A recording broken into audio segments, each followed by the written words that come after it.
Schism. In Mesopotamia, civilization had a new beginning which is supported by historical and archaeological evidence, and I look at this as the Adam and Eve story in the plural. The first schism for this new expression of mankind was Adam and Eve being separated from God. The story of Genesis continues through Noah and up until Abraham, and then the second great schism occurs where Ishmael and Isaac become separate nations. We have many recorded events throughout biblical evidence up until the resurrection of Jesus, and at this point the testimony of the Christians and the testimony of the Jews diverged, and Christians and Jews experienced a schism. About 300 years later there was another great schism, and this was between the bishops of the Christian Church and representatives of Arianism. This controversy lasted from the signing of the Nicene Creed up until the 19th century and today.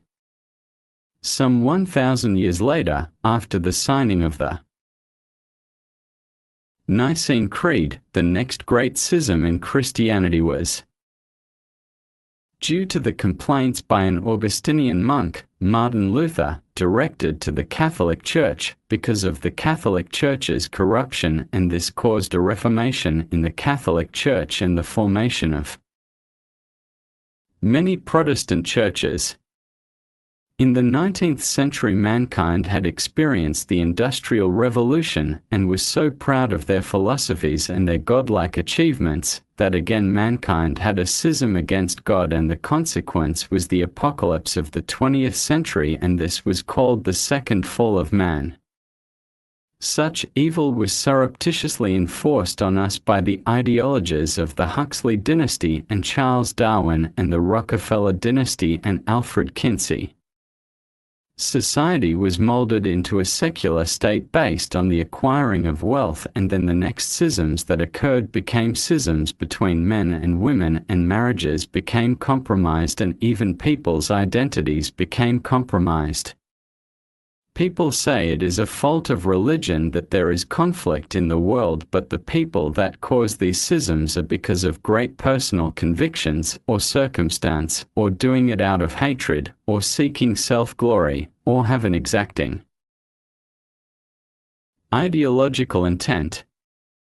Sometimes people believe their intent is good, and other times people are committed to absolute destruction. The funny thing about intent is that it does inadvertently cause destruction, and the saying, "the road to hell is paved with good intentions," is so commonly true. A Christian is to have a childlike intent, and if a person has a godlike faith and their intentions are not disclosed, then this is an outward act of destruction. Martin Luther's intent was to express his anger and frustration, and he died as a faithful Catholic, but the 95 Theses was taken up by a multitude of people with various intentions.